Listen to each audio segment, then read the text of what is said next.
엄마, 제발 이런 거 좀 들고 다니지 마세요. 창피하잖아요. 네. 건강이 걱정돼서 그런 거야. 솔직히, 엄마는 부모가 아니라 그냥 간병인 같아요. 어머님이랑 같이 살면 우리 인생 끝나요. 솔직히 짐이잖아. 68세 윤정순 할머니는 평생을 아들만을 위해 살아왔습니다. 새벽마다 정성껏 끓인 미음을 보온병에 담아 직접 가져다 주고 아플 때면 병원까지 따라다니며 극진히 돌봤습니다. 하지만 병원 대기실에서 아들이 내뱉은 충격적인 한마디, 엄마는 간병인 같아요라는 말에 정순의 세상이 무너져 내렸습니다. 더욱 충격적인 것은 며느리의 전화 통화를 우연히 엿듣게 된 순간, 시어머님은 솔직히 짐이잖아라는 냉정한 현실이었습니다. 50년 넘게 자식을 위해 바친 희생이 과연 무엇이었을까요? 사랑이라고 믿었던 모든 것들이 부담과 짐이었다는 잔혹한 깨달음 속에서 정수는 과연 어떤 선택을 하게 될까요? 오늘 전해드릴 이야기는 실제 사연을 바탕으로 재구성한 내용입니다. 때로는 아픔이, 때로는 기쁨이, 때로는 믿기 어려운 가슴 뭉클한 우리 주변의 진짜 이야기, 누군가에게는 소중한 추억이 될 이야기들을 끝까지 들어보시기 바랍니다. 이런 이야기들이 계속 이어질 수 있도록 구독과 좋아요로 응원해주세요. 그리고 제가 결혼한 아들에게 너무 많은 관심을 가진 게 잘못이었나요? 이야기 끝까지 들어보시고 댓글 한번 부탁드려요. 서울 변두리 낡은 아파트 단지 새벽 5시 윤정수는 어김없이 눈을 떴습니다. 68년을 살아오며 몸에 밴 습관처럼 알람 시계가 울리기도 전에 저절로 깨어나는 것이었죠. 침대 옆 작은 탁자 위에는 남편이 쓰던 오래된 시계가 째깍째깍 소리를 내며 돌아가고 있었습니다. 그 소리가 고요한 새벽을 가르며 정순의 귀에 들려왔습니다. 정순은 몸을 일으켜 세우며 작게 한숨을 내쉬었습니다. 관절이 뻐근했습니다. 나이가 들수록 몸 곳곳이 아프기 시작했지만 그런 것에 신경 쓸 겨를은 없었습니다. 오늘도 해야 할 일들이 기다리고 있었으니까요. 또 하루가 시작되네. 혼잣말을 중얼거리며 슬리퍼를 신고 부엌으로 향했습니다. 좁은 복도를 지나면서 벽에 걸린 가족 사진이 눈에 들어왔습니다. 민호의 대학 졸업 사진이었습니다. 환하게 웃고 있는 아들의 모습을 보며 정순의 입가에 잠깐 미소가 번졌습니다. 그때가 가장 행복했던 순간 중 하나였죠. 부엌에 들어서니 어제 설거지해둔 그릇들이 정갈하게 놓여 있었습니다. 정수는 찬장에서 작은 냄비를 꺼내고 가스레인지에 올려놓았습니다. 물을 부어넣고 불을 켰습니다. 파란 불꽃이 냄비 밑을 핥으며 타올랐습니다. 매일 아침이면 반복되는 일상의 시작이었습니다. 아들 민호를 위한 미음을 끓이는 것. 민호가 어릴 때부터 소화가 약해서 늘 속을 쓰리내했습니다. 그런 아들을 위해 정수는 매일 정성스럽게 미음을 끓였습니다. 지금도 마찬가지였습니다. 40대가 된 아들이지만 여전히 그녀에게는 보살펴야 할 아이였습니다. 쌀을 씻어 냄비에 넣고 저어가며 끓이기 시작했습니다.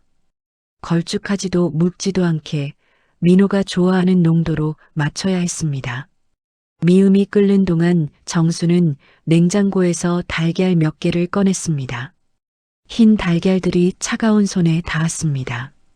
다른 냄비에 물을 끓이고 달걀을 조심스럽게 넣었습니다.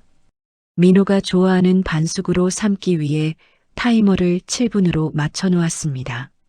정확한 시간이 중요했습니다. 너무 익으면 퍽퍽하고 덜 익으면 비릿했거든요. 민호가 요즘 너무 힘들어해. 정수는 미움을 저어가며 속으로 생각했습니다. 며칠 전 통화에서 아들의 목소리는 지쳐 있었습니다. 회사에서 받는 스트레스며 집에서의 부담까지 며느리 지영과의 관계도 그리 원만하지 않은 것 같았습니다. 아들은 자주 어머니에게 전화를 걸어 하소연을 했습니다. 엄마, 요즘 정말 힘들어요. 회사에서는 야근에 주말 근무까지 시키고 집에 오면 또 싸우고 그럴 때마다 정수는 가슴이 아팠습니다. 무엇을 해줘야 할지 모르겠지만 적어도 따뜻한 음식이라도 챙겨주고 싶었습니다.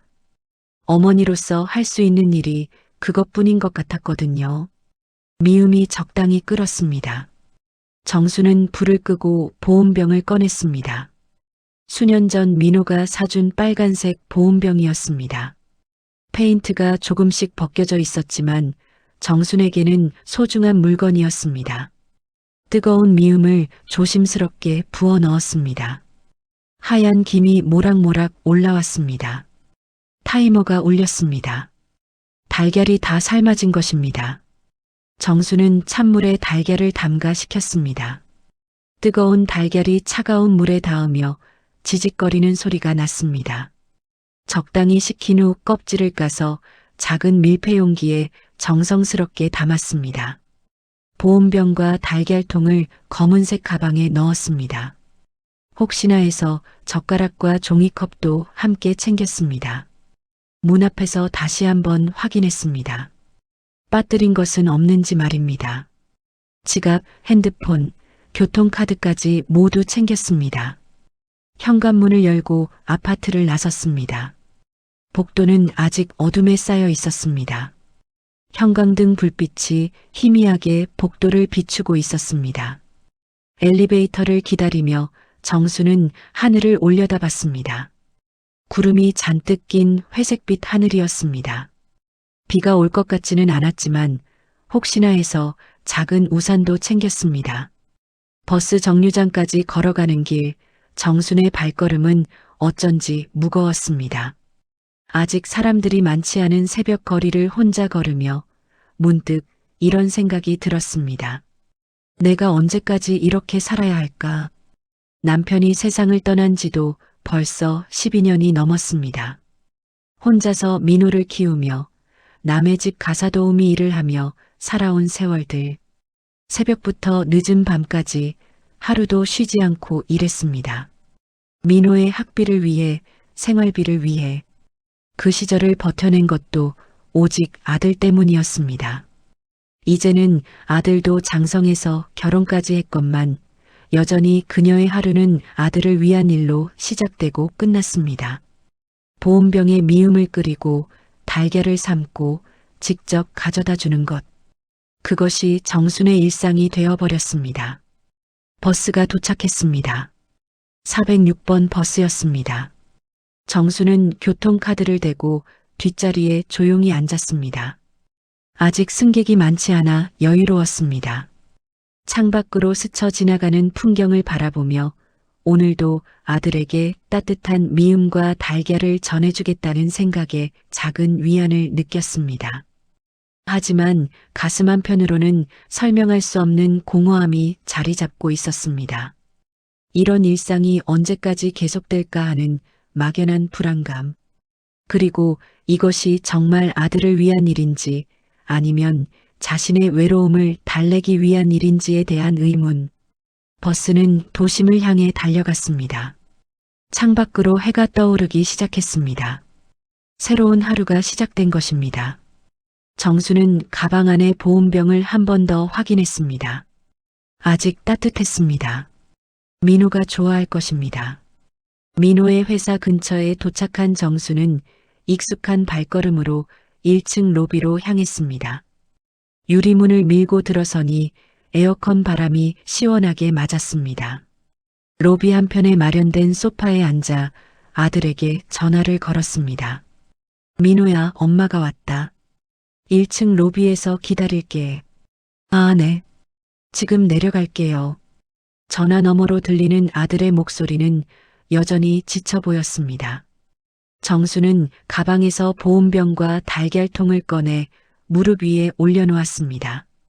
아직 따뜻한 김이 새어나오는 것을 보며 만족스러운 표정을 지었습니다. 얼마 후 엘리베이터 문이 열리며 민호가 나타났습니다. 수척해진 얼굴에 다크서클이 짙게 자리 잡고 있었습니다. 정장 셔츠는 구겨져 있었고 넥타이도 비뚤어져 있었습니다. 정순의 가슴이 저려왔습니다. 민호야, 많이 힘들어 보이네. 엄마, 괜찮아요. 요즘 일이 좀 많아서. 민호는 어머니 옆에 앉으며 작게 한숨을 쉬었습니다. 정수는 보온병 뚜껑을 열어 종이컵에 미음을 따라주었습니다. 하얀 김이 올라오며 고소한 냄새가 퍼졌습니다. 이것 좀 먹어. 미음이랑 달걀이야. 새벽부터 끓였다. 엄마, 매번 이렇게 오시면 힘드시잖아요. 민호는 미음을 받아들이면서도 어딘가 부담스러운 표정을 지었습니다. 주변을 둘러보니 회사 직원들이 오가고 있었습니다. 몇몇은 정순과 민호를 힐끗 쳐다보기도 했습니다. 괜찮다. 내가 잘 먹어야 엄마가 마음 편해. 정수는 달걀통을 열어 반으로 자른 달걀을 민호에게 건넸습니다. 노른자가 적당히 반숙으로 익어 있었습니다. 민호는 고마워하며 한 입 베어 물었습니다. 맛있죠? 네, 고마워요. 하지만 민호의 표정은 여전히 어두웠습니다. 정수는 아들의 얼굴을 자세히 살펴봤습니다. 뭔가 평소와 달랐습니다. 단순히 피곤한 것이 아니라 깊은 스트레스에 시달리는 것 같았습니다. 무슨 일 있어? 회사에서 뭔가 힘든 일이라도? 아니에요. 그냥 요즘 몸이 좀 안 좋아서. 민호는 대답을 얼버무렸습니다. 정순의 눈에는 걱정이 짙어졌습니다. 아들이 무언가 숨기고 있다는 것을 직감적으로 알 수 있었습니다. 병원은 가봤어? 아직이요. 바빠서. 그러면 안 되지. 건강이 우선이야. 정수는 아들의 손을 잡았습니다. 차가웠습니다. 혈색도 좋지 않았습니다. 뭔가 심상치 않다는 생각이 들었습니다. 엄마가 같이 갈게. 오늘 오후에 병원 가자. 엄마, 괜찮아요. 혼자 갈 수 있어요. 안 돼. 엄마가 같이 가야 마음이 놓인다. 민호는 잠시 고민하는 듯 했습니다. 하지만 어머니의 단호한 표정을 보고는 결국 고개를 끄덕였습니다. 그럼 3시에 종합병원에서 만날까요? 그래, 엄마가 먼저 가서 기다릴게. 민호는 미음과 달걀을 다 먹고 일어났습니다. 정수는 빈 그릇들을 정리하며 아들을 바라봤습니다. 뒷모습이 어쩐지 더 작아 보였습니다. 오후 3시 대학병원 1층 로비. 정수는 약속 시간보다 30분 일찍 도착해 대기하고 있었습니다. 병원 로비는 환자들과 보호자들로 북적였습니다. 휠체어를 탄 노인분들, 링거를 맞고 있는 환자들, 아이를 안고 있는 젊은 엄마들까지 각자의 사연을 안고 병원을 찾은 사람들이었습니다. 정수는 손에 또 다른 보온병을 들고 있었습니다. 집에서 다시 끓인 미음이었습니다. 병원에서 기다리는 동안 민호가 배고플까봐 준비한 것이었습니다. 민호가 도착했습니다. 얼굴이 더 창백해 보였습니다. 정수는 걱정스러운 마음으로 아들을 맞았습니다. 많이 아파? 어디가 제일 불편해? 속이 쓰리고 소화가 잘 안 돼요. 며칠째 그래요. 접수를 마치고 대기실에서 기다렸습니다. 대기실은 사람들로 가득했습니다. 번호표를 받고 기다리는 사람들의 표정은 하나같이 무거웠습니다. 정수는 가방에서 보온병을 꺼냈습니다. 이것 좀 마셔. 속이 쓰릴 때는 따뜻한 게 좋아. 민호는 주변을 의식하며 작게 말했습니다. 엄마, 여기서요? 왜? 아픈데 따뜻한 거라도 마셔야지. 정수는 보온병 뚜껑을 열어 종이컵에 미음을 따르기 시작했습니다. 대기실 사람들의 시선이 이쪽으로 향했습니다. 민호의 얼굴이 붉어졌습니다. 그때였습니다. 민호가 갑자기 낮은 목소리로 속삭였습니다. 엄마, 제발 이런 거 좀 들고 다니지 마세요. 정순의 손이 멈췄습니다. 보온병을 든 채로 아들을 바라봤습니다. 뭐라고? 창피하잖아요. 다른 사람들이 다 쳐다봐요. 그 순간 정순의 가슴은 철렁 내려앉았습니다. 주변 사람들의 시선이 느껴졌습니다. 어떤 이는 고개를 흔들며 혀를 차고 있었고 어떤 이는 동정 어린 눈빛으로 바라보고 있었습니다. 정수는 애써 웃으며 말했습니다. 내 건강이 걱정돼서 그런 거야. 하지만 마음 한편으로는 뭔가 서늘한 기운이 스며들고 있었습니다. 창피하다는 아들의 말이 가슴 깊숙이 박혔습니다. 정수는 보온병을 든 손이 떨리는 것을 느꼈습니다. 민호의 말이 가슴에 박힌 채로 어떻게 반응해야 할지 모르겠었습니다. 주변 사람들의 시선이 따가웠습니다. 한 중년 여성은 고개를 저으며 혀를 찾고 젊은 남자는 스마트폰을 만지작거리며 이쪽을 힐끗거렸습니다. 알았어. 미안해. 정수는 작은 목소리로 말하며 보온병 뚜껑을 다시 덮었습니다. 종이컵에 반쯤 따라진 미움이 아직 김을 내고 있었지만 더 이상 따를 수가 없었습니다. 아들이 창피해한다는데 어떻게 계속할 수 있겠습니까? 민호는 고개를 숙인 채 아무 말도 하지 않았습니다.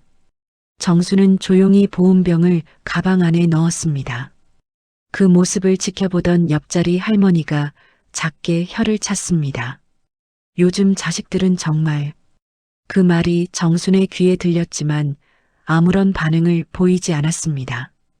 그저 무릎 위에 올린 손을 꼭 쥐고 있을 뿐이었습니다. 1시간 가까이 기다린 후에야 민호의 이름이 불렸습니다. 정수는 아들과 함께 진료실로 들어갔습니다. 의사는 중년의 남성이었는데 친절한 표정으로 민호를 맞았습니다. 어떤 증상으로 오셨나요? 며칠째 속이 쓰리고 소화가 잘 안 됩니다. 스트레스를 많이 받는 편이에요. 의사는 고개를 끄덕이며 민호의 배를 진찰했습니다. 정수는 의자에 앉아 조용히 지켜봤습니다. 아들이 아프다는 사실에 마음이 아팠지만 대기실에서 있었던 일 때문에 쉽게 말을 걸기가 어려웠습니다. 스트레스성 위염 같습니다. 요즘 일이 많이 힘드시죠? 네, 야근도 많고 회사 분위기도 좋지 않아서요. 우선 위내시경 검사를 해보시고 약물 치료를 시작해 봅시다. 그리고 무엇보다 스트레스 관리가 중요합니다. 진료를 마치고 나온 후 민호와 정수는 병원 1층 약국에서 처방전을 받았습니다. 약사가 복용법을 설명하는 동안 정수는 꼼꼼히 메모했습니다. 식사 30분 전에 드시고 위장약은 하루 3번. 약을 받아든 정수는 민호에게 말했습니다.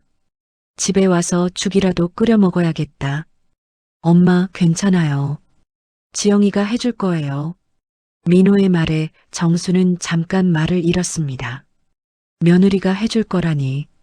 정순이 매일 아침 끓여주던 미음보다 며느리가 해주는 음식이 더 좋다는 뜻일까요? 병원을 나와 버스 정류장으로 향하는 길, 민호가 먼저 말을 꺼냈습니다. 엄마, 아까는 죄송했어요. 무슨 소리야? 내가 아픈데. 그래도 너무 심하게 말한 것 같아서요. 정수는 아들의 어깨를 토닥였습니다. 하지만 마음 한편으로는 여전히 서운함이 남아 있었습니다. 창피하다는 말이 계속 마음에 걸렸습니다. 버스에 올라 자리에 앉자 민호가 갑자기 지친 표정을 지으며 말했습니다. 엄마, 사실 요즘 정말 힘들어요. 어디가 힘들어? 회사? 아니면 집에서? 민호는 잠시 망설이다가 입을 열었습니다. 회사도 그렇고 지영이와도 자꾸 다투게 되고요. 제가 스트레스 받는다고 하면 지영이는 자기도 힘들다고 하고. 정수는 아들의 말을 조용히 들었습니다. 결혼 생활이 쉽지 않다는 것을 알고 있었지만 구체적인 이야기를 듣기는 처음이었습니다. 지영이가 뭐라고 그래? 제가 엄마한테 자꾸 의존한다고. 40대인데 왜 아직도 엄마가 챙겨줘야 하냐고 그래요. 그 말을 들은 순간 정순의 가슴이 찌릿했습니다. 며느리가 그런 말을 했다는 것이 충격적이었습니다. 하지만 더 충격적인 것은 민호가 그 말에 동조하는 것 같다는 느낌이었습니다. 그래서 엄마도 그렇게 생각해? 민호는 대답하지 않았습니다. 그 침묵이 정순에게는 더 큰 상처가 되었습니다. 버스가 정순의 집 근처 정류장에 도착했습니다. 내리면서 민호가 말했습니다. 엄마, 당분간은 미음이나 반찬 이런 거 안 가져다 주셔도 될 것 같아요. 지영이가 해줄 테니까. 정수는 고개를 끄덕였지만 목소리는 나오지 않았습니다. 50년 넘게 아들을 위해 음식을 해주던 일이 이렇게 끝나는 것일까요? 집에 돌아온 정수는 소파에 주저앉았습니다. 오늘 하루가 참으로 길게 느껴졌습니다.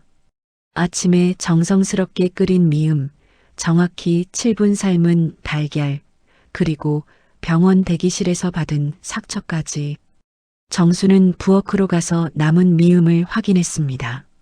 아직 냄비의 절반 정도 남아 있었습니다. 평소라면 내일 아침에도 데워서 민호에게 가져다 줄 생각을 했겠지만 이제는 그럴 수 없을 것 같았습니다. 창피하다고 했지. 정수는 혼잣말을 중얼거렸습니다. 자신이 아들을 위해 한 일들이 창피한 일이었다니. 그동안 자신은 무엇을 위해 살아온 것일까요?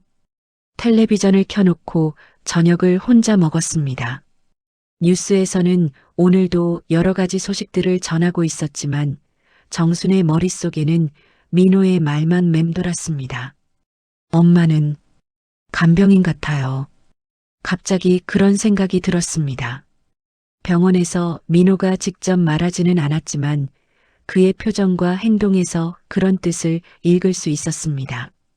정수는 아들을 돌보는 어머니가 아니라 그저 불편함을 감수해야 하는 간병인 같은 존재였던 것일까요? 그날 밤 정수는 잠을 이루기 어려웠습니다. 천장을 바라보며 오늘 일을 되새겨봤습니다. 대기실에서 받은 시선들, 민호의 차가운 반응, 그리고 며느리에 대한 이야기까지.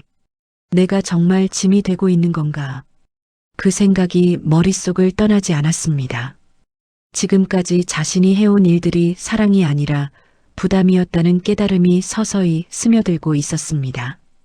며칠이 지났지만 정수는 여전히 잠을 제대로 이루지 못했습니다. 새벽마다 습관적으로 깨어나 부엌으로 향했지만 미음을 끓일 이유가 없었습니다. 민호가 당분간 가져다 주지 말라고 했으니까요. 정수는 빈 가스레인지를 바라보며 하루를 시작하는 것이 얼마나 허전한지 깨달았습니다. 간병인 같다고 했지. 그 말이 계속 머릿속에 맴돌았습니다. 정수는 부엌 식탁에 앉아 지난 세월을 떠올렸습니다. 민호가 어릴 때부터 지금까지 자신이 한 모든 일들을 하나씩 되짚어봤습니다.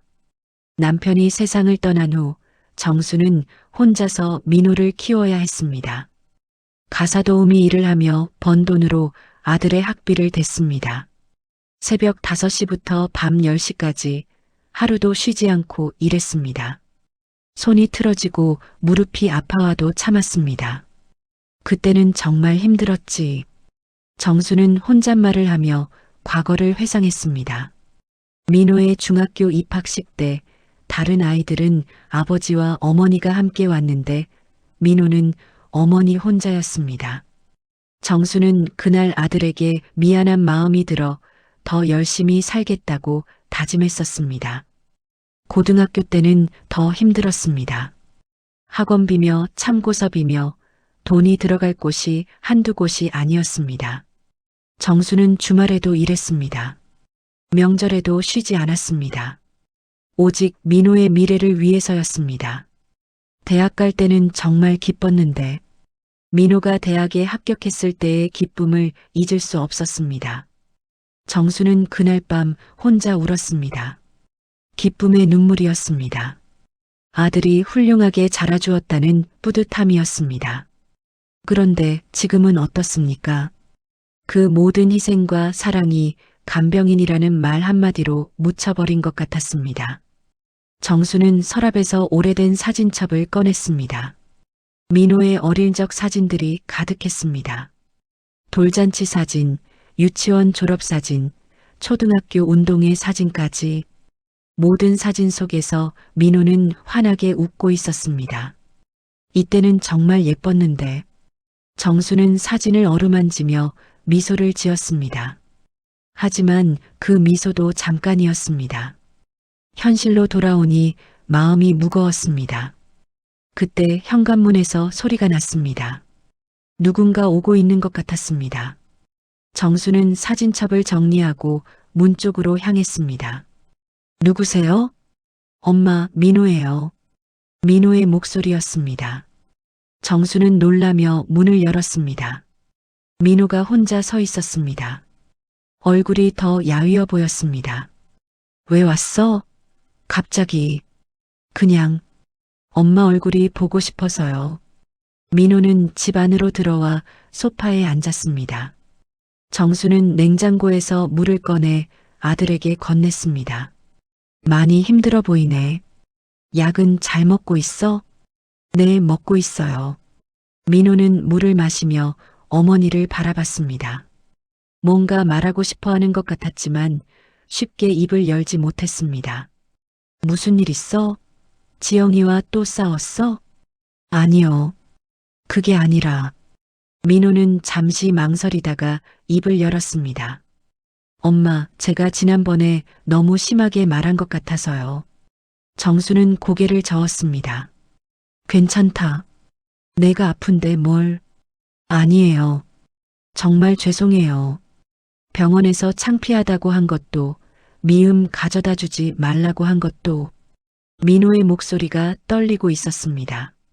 정수는 아들이 진심으로 미안해하고 있다는 것을 느꼈습니다. 정말 괜찮다. 엄마가 너무 오지랖이 넓었나 보다. 그게 아니에요. 엄마가 해주시는 것들이 얼마나 고마운데요. 제가 요즘 스트레스가 너무 심해서 예민해진 것 같아요. 민호는 고개를 숙였습니다. 정수는 아들의 머리를 쓰다듬어 주고 싶었지만 왠지 손이 쉽게 움직여지지 않았습니다. 회사에서 무슨 일이라도 있었어? 부장님이 저를 못마땅해 하시는 것 같아요. 실수 한 번 했다고 계속 갈구시고 동료들도 눈치 보이고. 민호는 지쳐 보이는 목소리로 말했습니다. 그리고 집에 가면 지영이는 또 다른 스트레스를 주고요. 지영이가 뭐라고 그래? 민호는 잠시 주저했습니다. 어머니에게 며느리 이야기를 하기가 조심스러웠습니다. 아무것도 아니에요. 그냥 서로 예민해져 있어서 그래요. 하지만 정수는 민호의 표정에서 더 깊은 문제가 있다는 것을 직감했습니다. 솔직히 말해봐. 엄마니까 다 이해할 수 있어. 민호는 한참을 고민하다가 조용히 입을 열었습니다. 지영이가 엄마에 대해서 불만이 많아요. 나에 대해서? 네. 제가 엄마한테 너무 의존한다고 40대 남자가 아직도 엄마가 챙겨줘야 하냐고. 정순의 가슴이 철렁 내려앉았습니다. 며칠 전 병원에서 민호가 했던 말들이 사실은 지영의 말이었던 것입니다. 그리고 민호는 말을 이어가기 어려워했습니다. 또 뭐라고 그래? 엄마가 저희 인생을 간섭한다고, 너무 많이 신경 써준다고. 그 순간 정수는 모든 것을 이해했습니다. 민호가 병원에서 보인 행동들, 미움을 가져다 주지 말라던 말들이 모두 며느리의 영향 때문이었던 것입니다. 그래서 엄마 말을 듣고 있는 거야? 민호는 대답하지 못했습니다. 그 침묵이 정순에게는 답이었습니다. 정수는 깊게 한숨을 쉬었습니다. 자신이 아들에게 짐이 되고 있다는 현실을 받아들여야 할 때가 온 것 같았습니다. 민호가 집을 떠난 후 정수는 소파에 그대로 앉아 있었습니다. 아들과의 대화가 머릿속에서 계속 맴돌았습니다. 지영이 자신에 대해 불만이 많다는 말, 간섭한다는 말들이 가슴을 후벼 팠습니다. 하지만 정순이 받을 충격은 거기서 끝나지 않았습니다. 이틀 후 오후 정수는 집에서 빨래를 개고 있었습니다. 조용한 집안에서 텔레비전 소리만 희미하게 들려왔습니다. 그때 민호의 휴대폰에서 전화벨 소리가 났습니다. 민호가 어제 들렀다가 깜빡하고 놓고 간 것이었습니다. 화면에 지영이라는 이름이 떠올랐습니다. 정수는 잠깐 망설였습니다. 며느리와 직접 통화할 기회가 많지 않았는데 이런 식으로 받아도 될까 싶었습니다. 하지만 혹시 급한 일일 수도 있다는 생각에 전화를 받았습니다. 여보세요? 아, 어머님? 민호 오빠는 안 계세요? 지영의 목소리였습니다. 평소보다 조금 차갑게 들렸습니다. 민호가 휴대폰을 놓고 갔네요. 무슨 급한 일이라도 있어요? 아, 그냥 저녁에 언제 들어오는지 물어보려고 했는데요. 회사에 전화해 보시면 될 텐데요. 짧은 침묵이 흘렀습니다. 그런데 지영이 전화를 끊지 않았습니다. 뭔가 더 말하고 싶어 하는 것 같았습니다. 어머님, 혹시 시간 있으시면 잠깐 이야기 좀 할 수 있을까요? 정수는 놀랐습니다. 지영이 자신과 개인적인 대화를 하고 싶어 한다는 것이 의외였습니다. 무슨 이야기요? 전화로는 좀 그렇고요. 제가 어머님 댁으로 가도 될까요? 그럼요. 언제든지 와요. 1시간 후 지영이 정순의 집에 도착했습니다. 평소보다 화장이 진했고 표정이 굳어 보였습니다. 정수는 차를 우려주며 며느리를 맞았습니다. 무슨 일인지 말해봐요. 지영은 차를 한 모금 마시고 나서 조심스럽게 입을 열었습니다. 어머님, 솔직히 말씀드려도 될까요? 그럼요. 편하게 말해요. 요즘 민호 오빠 때문에 정말 힘들어요. 정수는 고개를 끄덕였습니다. 며느리도 나름의 고충이 있을 거라고 생각했습니다. 어디가 힘들어요? 오빠가 너무 스트레스를 많이 받잖아요. 그런데 그 스트레스를 다 저한테 푸는 거예요. 지영의 목소리에 억울함이 묻어났습니다. 집에 와서는 짜증만 내고 제가 뭘 해줘도 시큰둥하고 저도 직장 다니면서 집안일 다 하는데 고맙다는 말 한마디 없어요. 정수는 조용히 들었습니다. 결혼 생활이 쉽지 않다는 것을 알고 있었지만 구체적인 이야기를 듣기는 처음이었습니다. 그런데 문제는 지영이 잠시 망설이다가 말을 이었습니다. 오빠가 어머님한테만 의존하려고 해요. 정순의 표정이 굳어졌습니다. 무슨 뜻이에요? 힘들 때마다 어머님한테 전화하고 어머님이 해주신 음식만 찾고 저는 아무것도 아닌 것처럼 취급해요. 지영의 목소리가 점점 높아졌습니다. 어머님, 저희는 결혼한 지 벌써 3년이에요. 그런데 아직도 오빠는 어머님 없으면 안 되는 것처럼 행동해요. 정수는 가슴이 답답해졌습니다. 자신이 아들을 돌보는 것이 며느리에게는 그렇게 보였던 것입니다. 제가 뭔가 잘못했나요? 아니에요. 어머님이 잘못하신 건 아니에요. 하지만 지영이 한 번 더 망설이다가 결국 본심을 드러냈습니다. 솔직히 말씀드리면 어머님이 너무 많이 챙겨주세요. 그 말에 정수는 할 말을 잃었습니다. 매일 미음 끓여서 가져다 주시고 병원도 따라다니시고 오빠는 그런 게 당연하다고 생각해요. 지영의 목소리에 불만이 가득했습니다. 그럼 제 입장에서는 어떻겠어요? 남편이 제가 해준 것보다 어머님이 해주신 걸 더 좋아하는데 정수는 뭐라고 대답해야 할지 몰랐습니다. 자신은 단지 아들을 사랑해서 한 일들이었는데 그것이 며느리에게는 경쟁이자 부담이었던 것입니다. 지영아, 엄마는 그런 뜻이 아니었어요. 알고 있어요. 하지만 결과적으로는 그렇게 되는 거잖아요. 지영이 조금 더 감정적으로 말했습니다. 어머님, 저희도 독립적인 가정을 꾸리고 싶어요. 그런데 오빠는 계속 어머님께 의존하려고 해요. 그때 지영의 휴대폰이 울렸습니다. 화면을 확인한 지영이 전화를 받았습니다. 응, 수진아.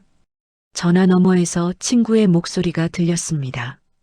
지영이 잠깐 정순을 보더니 거실 한쪽으로 이동해서 통화를 시작했습니다.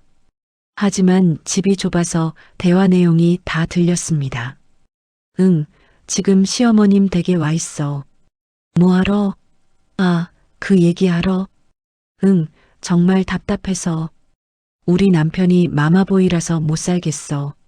정순의 가슴이 철렁 내려앉았습니다. 시어머님이 너무 오지랖이 넓어. 매일 음식 해다 주고 병원도 따라다니고. 전화 너머에서 친구가 뭐라고 하는지 들리지 않았지만 지영이 계속 말했습니다. 맞아, 정말 숨이 막혀. 어머님이랑 같이 살면 우리 인생 끝나. 정수는 그 말을 듣고 몸이 굳어졌습니다. 솔직히 짐이잖아. 병원도 매번 따라다니고.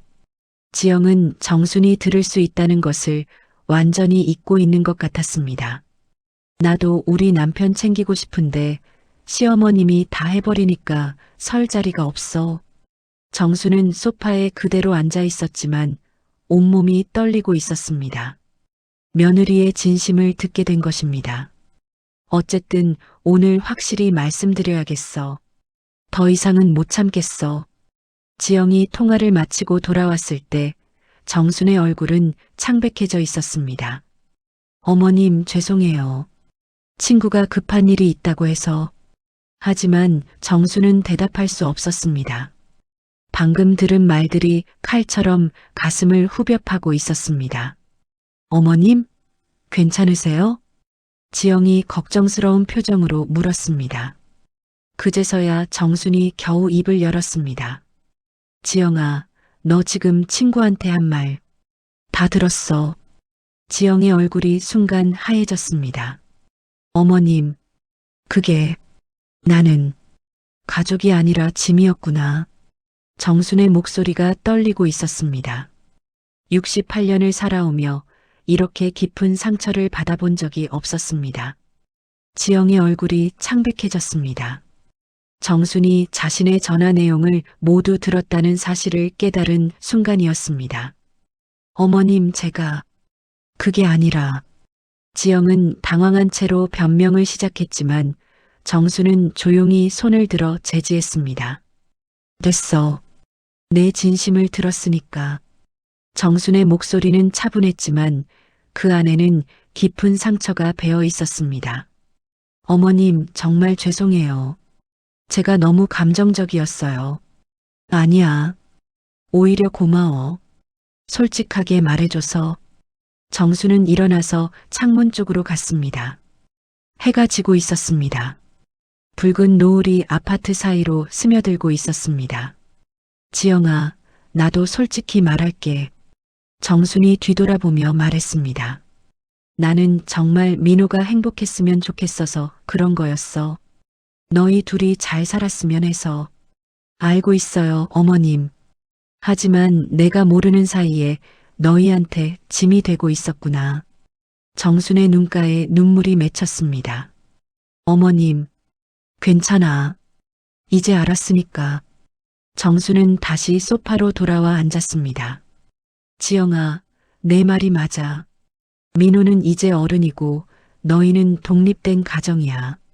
지영은 죄책감에 고개를 숙였습니다. 내가 너무 오지랖이 넓었나 보다. 아들이 잘 살고 있는지 확인하고 싶어서, 뭔가 도움이 되고 싶어서 그런 거였는데.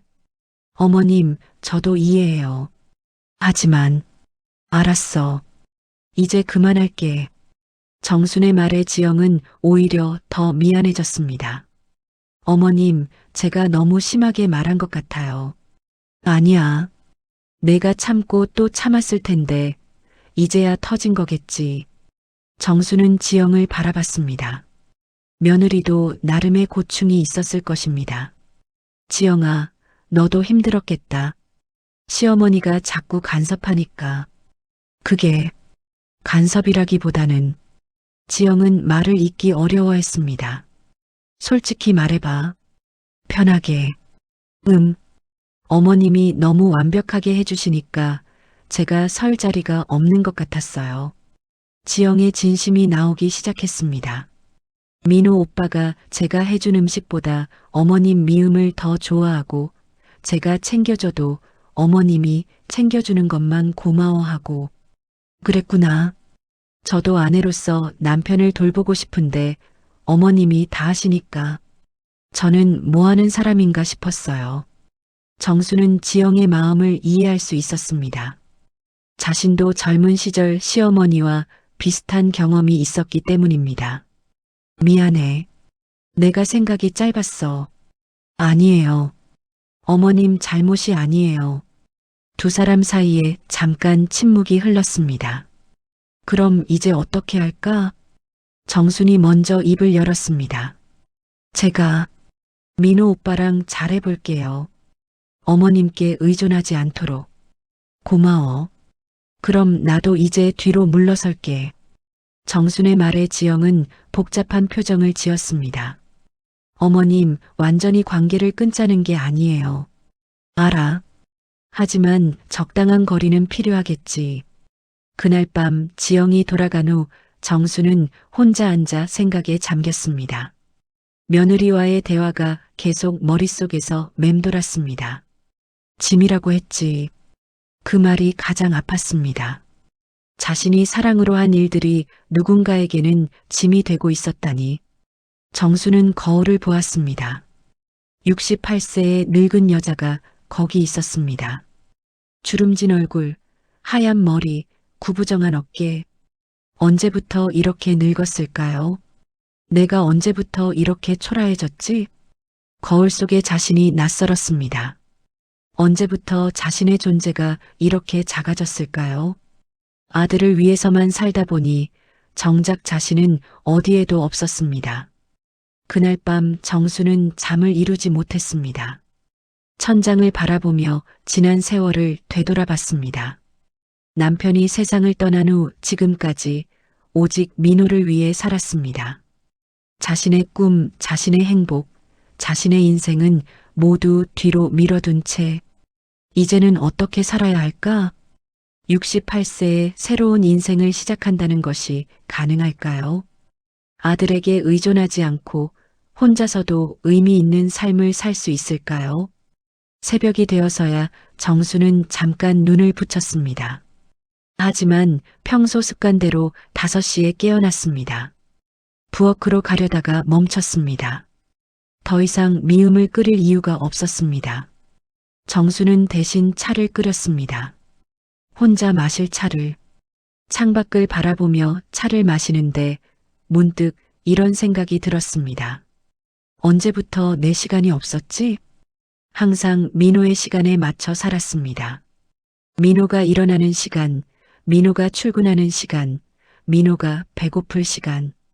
정순 자신의 시간은 존재하지 않았습니다. 이제라도 내 시간을 찾아야겠다. 정수는 결심했습니다. 더 이상 아들의 그림자로 살지 않겠다고.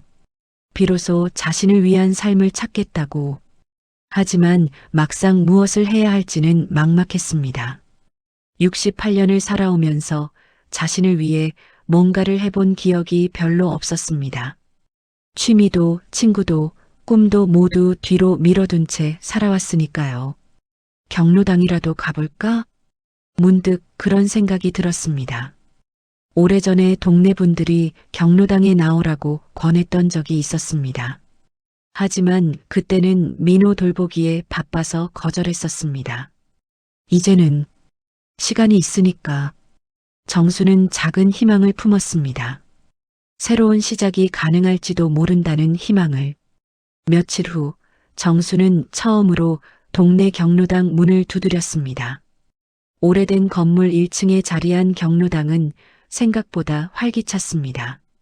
할머니들이 둘러앉아 화투를 치고 있었고 한쪽에서는 할아버지들이 장기를 두고 있었습니다. 어머, 정순이 아니야? 한 할머니가 정순을 알아보고 반갑게 손을 흔들었습니다. 같은 아파트에 사는 김순자 할머니였습니다. 순자 언니, 안녕하세요. 아이고, 이게 누구야? 정순이가 여기 나오다니. 해가 서쪽에서 뜨겠네. 순자는 정순의 손을 잡고 자리로 이끌었습니다. 애들아, 이분이 우리 아파트 707호에 사는 정순이야. 아들 하나 대학까지 혼자 키운 대단한 분이지. 다른 할머니들이 관심 있게 정순을 바라봤습니다. 아, 그 미음 끓여서 매일 가져다 주시는 분? 맞아, 맞아. 효자 아들 둔 복 많은 분이지. 정수는 어색한 미소를 지었습니다. 지금은 그런 이야기를 듣기가 편하지 않았습니다. 뭐하러 왔어? 혹시 우리랑 같이 놀려고? 네. 집에만 있기 답답해서요. 그럼 화투할 줄 알아? 조금은. 정수는 자리에 앉았습니다. 오랜만에 다른 사람들과 함께 시간을 보내는 것이었습니다. 화투를 치면서 할머니들은 각자의 이야기를 나눴습니다. 누구는 며느리 이야기, 누구는 손자 이야기, 누구는 건강 이야기. 정수는 조용히 들으며 패를 맞췄습니다. 정순아, 너는 요즘 어떻게 지내? 아들이 잘 되어가지? 순자가 물었습니다. 그냥 그렇게 지내요. 미음은 아직도 매일 끓여 가져다 줘? 그 질문에 정수는 잠시 말을 멈췄습니다. 요즘은 안 해요. 왜? 아들이 뭐라고 했어? 할머니들이 관심 있게 쳐다봤습니다. 정수는 어떻게 대답해야 할지 고민했습니다. 아들이 이제 다 컸으니까 며느리가 해주겠다고 하네요. 그럼 그렇지. 이제 며느리가 할 일이지. 한 할머니가 고개를 끄덕였습니다. 하지만 섭섭하겠다. 그렇게 챙겨주던 걸. 또 다른 할머니가 정순의 마음을 이해한다는 듯 말했습니다. 괜찮아요. 이제 저도 제 시간을 가져야죠. 정순이 대답했지만 목소리에는 아직 확신이 부족했습니다.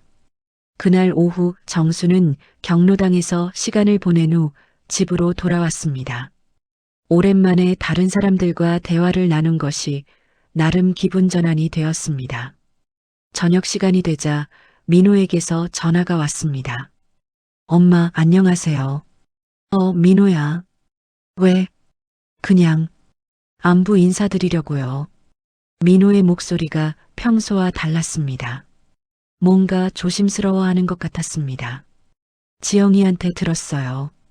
며칠 전에 댁에 갔다 왔다고. 응. 정수는 짧게 대답했습니다. 엄마, 제가 가서 뵐게요. 왜?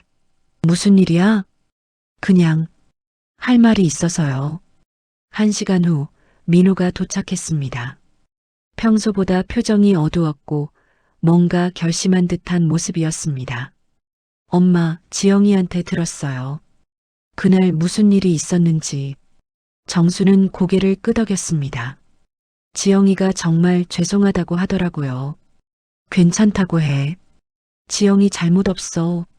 아니에요. 제 잘못이에요. 민호가 고개를 숙였습니다. 엄마, 제가 너무 철없었나 봐요. 정수는 아들을 바라봤습니다. 40살이 넘도록 엄마한테만 의존하고 아내의 마음은 헤아리지 못하고. 민호의 목소리에 후회가 묻어났습니다. 지영이 말이 맞아요. 저는 독립된 어른이 되지 못했어요. 정수는 아무 말도 하지 않았습니다. 엄마, 앞으로는 저희끼리 해볼게요. 그래야지. 미음이나 반찬 같은 것도 이제 지영이가 하거나 제가 해결할게요. 정순의 가슴이 아렸지만 고개를 끄덕였습니다. 병원도 혼자 가고 엄마한테 하소연도 줄일게요. 민호는 진심으로 반성하는 것 같았습니다. 그럼 앞으로 엄마는 어떻게 지내실 거예요? 그 질문에 정수는 잠시 생각했습니다. 나도 내 삶을 찾아보려고 해. 어떤 삶이요? 잘 모르겠어. 하지만 이제는 나를 위해 살고 싶어. 민호는 어머니의 말을 조용히 들었습니다. 엄마도 아직 젊으시잖아요. 68살이 젊어? 요즘은 그렇잖아요. 정수는 작게 웃었습니다. 민호야, 엄마가 너를 사랑하는 건 변하지 않아. 알고 있어요. 하지만 이제는 너희가 알아서 잘 살아야 해. 네. 그리고 엄마도 내 인생을 찾아보겠어. 민호는 고개를 끄덕였습니다. 엄마, 그동안 정말 고생 많으셨어요. 괜찮아. 너 키우는 재미로 살았으니까. 이제는 엄마 재미로 사세요. 그 말에 정순의 눈가에 눈물이 맺혔습니다. 그럴게. 민호가 돌아간 후 정순은 창문 앞에 서서 밤하늘을 바라봤습니다. 별들이 반짝이고 있었습니다. 내 재미로 살기. 그것이 무엇인지 아직 정확히 모르겠지만 찾아보고 싶었습니다. 68년 동안 잃어버렸던 자신을 되찾고 싶었습니다. 그날 밤 정수는 오랜만에 깊이 잠들었습니다. 새벽에도 깨지 않았습니다. 더 이상 미움을 끓일 필요가 없었기 때문입니다. 아침 8시에 깨어난 정수는 여유로운 기분으로 하루를 시작했습니다. 천천히 아침을 먹고 차를 마시며 신문을 읽었습니다. 오랜만에 자신만의 시간을 가지는 것이었습니다. 이제 시작이구나. 정수는 혼잣말을 중얼거렸습니다. 새로운 인생의 시작이었습니다. 3개월이 흘렀습니다. 정순의 하루는 완전히 달라져 있었습니다. 더 이상 새벽 5시에 깨어나지 않았습니다. 6시 반에 눈을 뜨면 천천히 몸을 일으켜 창문을 열고 신선한 공기를 마셨습니다. 아침 햇살이 집 안으로 스며들면 정수는 작은 미소를 지으며 하루를 시작했습니다. 오늘도 좋은 날이네. 혼잣말을 하며 세수를 마친 정수는 간단한 아침을 준비했습니다. 누군가를 위한 음식이 아닌 자신이 먹고 싶은 음식을. 토스트에 잼을 발라 먹고 따뜻한 커피를 마셨습니다. 예전에는 시간이 없어서 제대로 된 아침을 먹어본 적이 거의 없었는데 이제는 여유롭게 식사를 즐길 수 있었습니다. 아침 식사를 마치고 나면 정수는 동네 공원으로 산책을 나갔습니다. 처음에는 혼자 걷는 것이 어색했지만 이제는 이 시간이 가장 소중했습니다. 공원을 한 바퀴 돌면서 계절의 변화를 느끼고 새들의 지저귐을 들으며 마음을 정리했습니다. 정순 언니. 뒤에서 누군가 부르는 소리에 돌아보니 순자였습니다. 요즘 경로당에서 자주 만나는 친구였습니다. 언니도 산책 나왔어요? 응, 요즘 운동 좀 해야겠더라고. 두 사람은 나란히 걸으며 이야기를 나눴습니다. 정순아, 요즘 정말 많이 달라진 것 같아. 어떻게요? 표정도 밝아지고 뭔가 활기차 보여. 순자의 말에 정수는 웃었습니다. 스스로도 느끼고 있었습니다. 거울을 볼 때마다 예전과는 다른 자신을 발견했습니다. 아무래도 마음이 편해져서 그런가 봐요. 아들한테서 해방된 기분이지? 그렇다고 할까요? 두 사람은 벤치에 앉아 쉬었습니다. 나도 그랬어. 자식들이 다 컸는데도 계속 챙기고 있으니까 나는 없어지는 것 같더라고. 순자의 말에 정수는 깊이 공감했습니다. 맞아요. 나는 어디에 있는지 모르겠더라고요. 지금은 어때? 나를 찾았어? 정수는 잠시 생각했습니다. 아직 완전히는 아니지만 그래도 찾아가고 있는 것 같아요. 산책을 마치고 집으로 돌아온 정수는 경로당으로 향했습니다. 요즘 정순의 일상에서 경로당은 빠질 수 없는 곳이 되었습니다. 화투도 치고 노래도 부르고 때로는 요리 교실에도 참여했습니다. 정순아 왔네. 경로당 문을 열고 들어서니 할머니들이 반갑게 맞아주었습니다. 이제 정수는 이곳의 정식 멤버가 되어 있었습니다. 오늘은 뭐예요? 아, 오늘은 노래 교실 있는 날이야. 새로운 선생님이 오신다고 하더라고. 정수는 자리에 앉았습니다. 노래를 부른다는 것이 처음에는 어색했지만 이제는 기대되는 시간이었습니다. 노래 선생님이 도착했습니다. 60대 초반으로 보이는 다정한 여성이었습니다. 안녕하세요, 여러분. 오늘부터 함께 노래를 부르게 된 김미영입니다. 선생님, 어떤 노래 부를 거예요? 오늘은 그리운 금강산을 배워볼까요? 할머니들이 좋아하며 박수를 쳤습니다. 정순도 함께 손뼉을 쳤습니다. 노래를 부르는 동안 정순은 이상한 기분을 느꼈습니다. 가슴 깊은 곳에서 올라오는 따뜻한 감정이었습니다. 언제부터 이렇게 노래를 불러본 적이 없었을까요? 정순 언니 목소리 정말 좋네요. 옆에 앉은 할머니가 칭찬했습니다. 정말요? 응, 혹시 젊을 때 노래 배운 적 있어? 정순은 고개를 저었습니다. 노래를 배울 시간도 여유도 없었습니다. 그냥 좋아해요. 노래 교실이 끝난 후 미영 선생님이 정순에게 다가왔습니다. 정순님, 정말 목소리가 좋으시네요. 고맙습니다. 혹시 개인적으로 레슨 받아보실 생각 없으세요? 정순은 깜짝 놀랐습니다. 저요? 네, 잠재력이 있으신 것 같아요. 하지만 나이가 뭐가 중요해요. 하고 싶은 마음이 있으면 되는 거죠. 정수는 가슴이 두근거렸습니다. 68세에 새로운 도전을 한다는 것이 가능할까요? 생각해 보겠습니다. 그날 저녁 정수는 혼자 앉아 생각에 잠겼습니다. 노래 레슨을 받는다는 것. 68년을 살아오면서 한 번도 상상해 보지 못했던 일이었습니다. 그때 현관문에서 노크 소리가 났습니다. 누구세요? 엄마, 민호예요. 정수는 놀라며 문을 열었습니다. 민호가 지영과 함께 서 있었습니다. 왜 왔어? 갑자기. 그냥 엄마 얼굴 보고 싶어서요. 세 사람은 거실에 앉았습니다. 어색한 침묵이 흘렀습니다. 엄마, 요즘 어떻게 지내세요? 민호가 먼저 말을 꺼냈습니다. 잘 지내고 있어. 뭐 하면서 시간 보내세요? 경로당도 나가고 산책도 하고 오늘은 노래 교실도 갔다 왔어. 노래 교실요? 지영이 놀란 표정으로 물었습니다. 응, 재미있더라. 정순의 대답에 민호와 지영은 서로를 바라봤습니다. 어머님, 정말 많이 달라지신 것 같아요. 지영이 말했습니다. 어떻게? 표정도 밝아지시고 뭔가 생기 있어 보이세요. 정수는 미소를 지었습니다. 그래, 나도 그런 느낌이야. 민호가 조심스럽게 말했습니다. 엄마, 혹시 외로우시지는 않아요? 외롭기도 하지만 자유롭기도 해.